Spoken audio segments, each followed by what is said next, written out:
The Avengers radio series, a cultural phenomenon in South Africa back in the 1970s. South Africa was a country with no national television service. It wasn't until 1976 that the country would get its first taste of television broadcasts. But before that, radio was the primary medium of entertainment and information for the masses. This was the context when The Avengers, a British spy FI series, made its debut on South African radio and became a cultural phenomenon.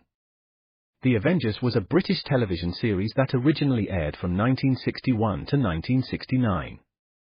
The show revolved around the adventures of John Steed, a suave and sophisticated secret agent, and his various female associates. The series was a unique blend of traditional spy thriller elements with science fiction and fantasy, which set it apart from other shows of its time. While the series was hugely popular in the UK and had also made a significant impact in the American markets, being one of the rare British series given a network transmission slot, it was virtually unknown in South Africa. This was primarily due to the lack of a national television service in the country until 1976. However, as a film series, The Avengers was able to gain some exposure in South Africa through film rentals. But it was the launch of the radio series that truly brought The Avengers to the masses in South Africa. Come and listen at www.myclassicradio.net. And stay tuned right now for those two characters of many characters, CBS Radio's Bob and Ray.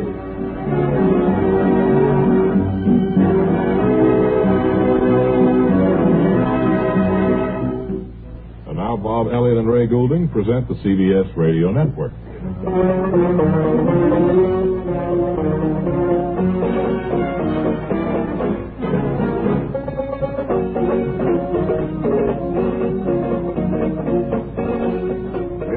Stepping out from behind the great velvet curtains here on stage, the Bob and Ray Show, and acknowledging the round of generous applause that greets us as we take our first bow. Good evening.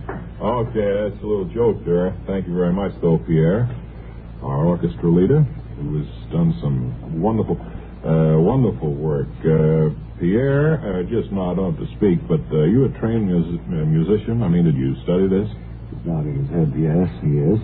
I mean, you've made it your life's work, right? For what, like 20, 25 years, isn't that right? He's nodding yes and no. What is that, about 22 years? He's nodding no. No, 23? 21? More, less.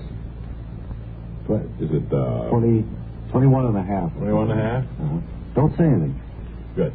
Because if you say something, we'll have to pay you more money. You appeared in Europe with your... you have, Hey, would you dolly in there with camera one, get some very interesting facial reaction from Pierre? Get a good big close-up of that. Now ask him a question. So, all right. You want to give him a surprise we have for him? Yeah. Huh? He really wants this, too. Pierre, I know there's something you've been wanting for an awful long time. Folks, it's a DOG. He's wanted one of these all his life, and... get right in. Have a little DOGGIE for him, don't we? Sure. All right, Pierre. Don't look now. I will bring that out. Hand it to him. What do you think of that? Don't say anything. Oh, look at that reaction. Look at that facial expression there. Oh, boy. Such ecstasy and happiness. But you treat that dog, well, it's silly to say. We know you will. We know you're a dog lover from way back, Pierre. But good luck anyway. Ray, I think I speak for Pierre. Just a second. Here's Wally Blue. Thanks. Go ahead, Wally. What are you saying? I was going to say, I think I speak for Pierre as well as myself and probably a great many others in your cast when I say that I'm just thrilled with everything that has happened to me since I've been on the show. And, nothing but good luck. Come on now, you're going to get me crying, and no, don't feel like an idiot do this to us on the air, please, Walt. No, I mean it. Oh, come on, Wally. Before I came with you guys, I was... You're getting crying now. I was a so-so newsman. I was a station announcer. But boy, after a few exposures on this show... What? Things began to work? Oh, things have come my way. More things than I care to... You're crying, Ray. Well, you too, Bob. No, I'm not. Whenever I hear anything like that, I don't know. Well, it's true, that's all. And I know that Pierre feels the same way. Yeah. Well, last year alone, I did 18 supermarket openings. And you know that in 1952, I didn't do 3. Yeah. And you've been in the business knocking at the big gate for so long. I've been trying to get to big town for a long time. It's only because of what you guys have done for me, the special events you set me on. But you think it was the exposure that has here, and important people probably heard you and said, that's the man for me. Huh? Well, no need going over that again. People heard you, and they said they thought you were pretty good. Is that right? Wally, well, I guess so. I'd like to take time out here for just a second to talk about both Bob and myself. Before I go, do you like donuts? Well, once in a while. Don't go away, Wally. We can talk with you some more. But right now, we thought we'd like to... Celebrity snapshot time, isn't it? And our guest is J.K. Sanford, freelance news commentator. You know, keep your ears open for this fellow, Wally. I will. Probably big things will happen to him. Good evening, Bob. To all America from coast to coast. I'm not sure, Mr. Sanford, I know exactly what a freelance news commentator does. Well, to fill in there. I had a week's contract a couple of years ago with CBS News for some commenting, but I couldn't think up more than 2 broadcasts worth of things to say. So they just played music the other night. Well, I don't see how they'd stand for that, Mr. Sanford. You know, millions of people rely on CBS News and not for music. Well, I tried. I'd sit down at the microphone, say good evening, and that would be that. And I'd just sit there twisting a paper clip and trying to think of something to comment. Finally, they'd put on some records. Well, could you tell us what you're doing currently, Mr. Sanford? Well, for the past couple of months, I've been working on a 5-minute news commentary broadcast. Good. How many times a week? It's just one show. As soon as I get it written, I'll pedal myself around and see if anybody wants to buy a one-shot news commentary, Bob. Well, the very best of luck to you, Sanford, J.K. Sanford. And let us know if you sell that show. Thank you, Bob. Good night now to all America from coast to coast. Pleasant dreams, good news, music. Good night. Good night.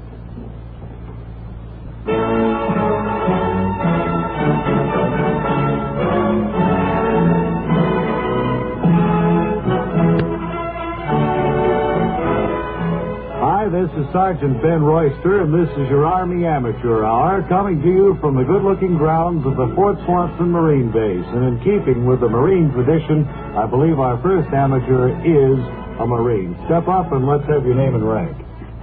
Lieutenant Junior Grade Warren Dudley, U.S. Navy. You're not retired, are you, Lieutenant? No, nothing like that. I've been in just a year or so. Well, you'll find it's marvelous, Lieutenant. Now, what is the talent that you bring to our microphones? Well, I do a Scottish sword dance, Sergeant. I place a couple of swords on the ground and dance around them. Well, we've never had anything like that before, Lieutenant. Does that mean you don't want me to do it? No, go right ahead. It's your neck or your feet. At any rate, Lieutenant Warren Grade in his version of a Scottish sword dance.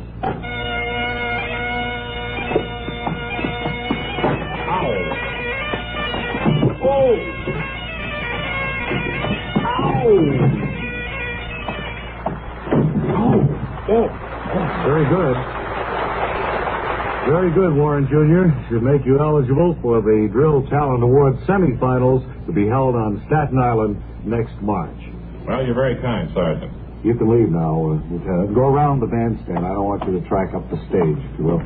As I look at my rundown card here, I see that our next contestant is a lovely miss from the Waves, Lieutenant Marjorie Avalier. I hope I pronounced her name correctly. Avalier. The last contestant was a lieutenant, too. Maybe this is my lucky day. What do you mean by that?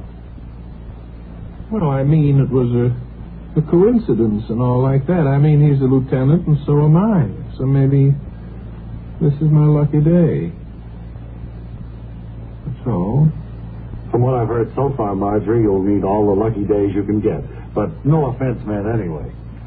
Well, I'm not thin-skinned anyhow. I take most things with a grain of salt. Certainly sounds self-reliant. Where are you stationed, Lieutenant? I'm a pre-sea office attendant attached to Ronkonkoma, Southern Naval District, Pacific Fleet Temporary Headquarters, Vice Admiral, San Diego, California. All right, thanks for the information, Marjorie. And what talent did you bring with you this evening? Well, I imitate a radio alarm clock, starting up in the morning. About the only thing I can't imitate with my own voice is the alarm clock, so I brought one with me. Is that okay? Sure it is, Lieutenant. Can't expect too much of you anyway. So here she is, Lieutenant Marjorie Evalier, in an imitation of a radio alarm clock starting up in the morning. Now, let me set this clock. Hurry up, will you, please?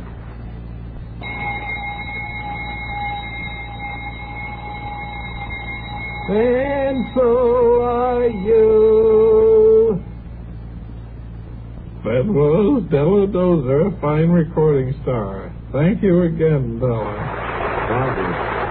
This marvelous Marjorie Evalier of our own Navy. You're not to be lightly regarded in our quest for the Drill Talent Award. And folks, be with us for our next show to be held in the 10th Brigadier Armory near Santa Fe, Utah. Good night. Good night, everybody.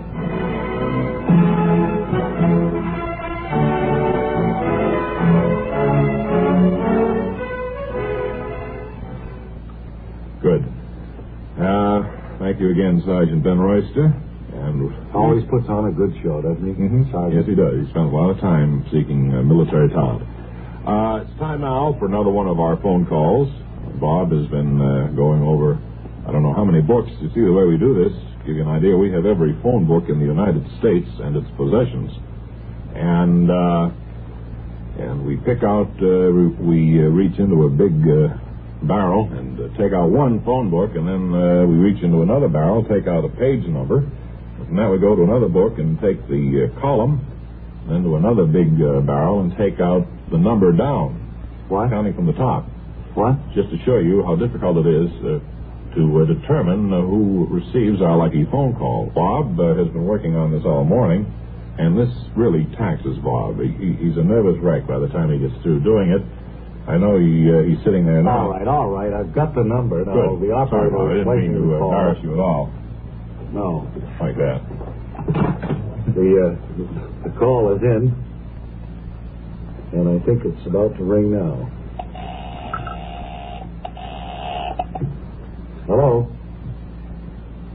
Hello? Hello, is this the residence of Miss Melanie Ooh of Kilauea Drive on the island of Oahu? That's right, it is. This is the Bob and Ray Show calling with a lucky phone call From where? from New York City. Wow-wee, boy. Why, we've got a great connection. You sound as if you're sitting right next to me. Are you Melanie Ooh? What was that? Are you Melanie Ooh? I am not Milani Ooh. Do I sound like a Milani Ooh to you? Well, I didn't know just what to expect. Loco Noco Telefono. Right. What do you do, sir? I'm a beachcomber here.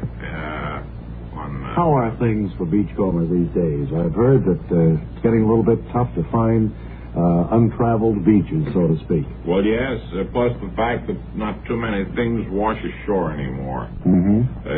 There was a time years ago when all sorts of wonderful merchandise would come ashore. Yeah. But with the improvement now in the motor steamships and all, and the passing of the great Yankee clippers, very few items of value wash up on shores. Are you married, sir? What's that got to do with it? Well, I was just wondering if... I mean, you can be a beachcomber single. Well, yes, I know that. Well, what you do, call up here to No. take me. No, of course I've been not. walking up and down the beach all day. I come in, I answer the phone, and just sitting down at dinner. Yeah. And you ask me if I'm Milani Ooh. Did your wife get dinner for you? I'm not married. Oh, all right. I was wondering if Mrs. Ooh was there or any little Oohs around. But you are single. Oh, you're a fresh guy, you know. Now, look, sir, we're making this lucky phone call at some expense. And Well, what do I get? Come on. Well, we're inaugurating a new prize to our lucky phone call receiver this evening. If you ever get to New York, sir, we're going to present you with a slip which allows you to go right to the front of the line waiting for the audience to the Bob and Ray Show. In other words, if you go up to the uniformed attendant, give him the slip that we will mail to you, which says, I can go to the head of the line, you will be able to come in first to see our program. You don't have anybody there to tell about it. I think he hung up or the line was broken or something. What did he say, Bob? Seemed very happy with it, Ray. Good. Very, very happy. Well, we never did get his name, did we? No, I may have pronounced it wrong. It may not have been Malani. Well, we can send it to him in the mail, at any rate.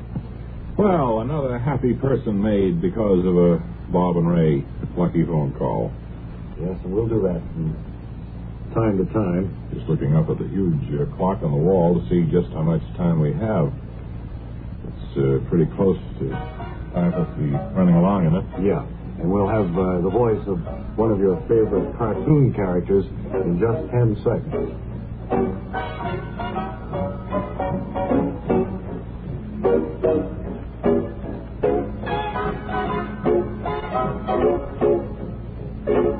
Now, as we promised, here's one of your favorite cartoon characters. Now get going. Spread out and come back loaded. Until tomorrow, this is Ray Goulding, reminding you all to write it to get work. Bob Elliott reminding you all to hang by your thumb. Big Chief Mischief himself sparks Arthur Godfrey time weekdays on the CBS Radio Network.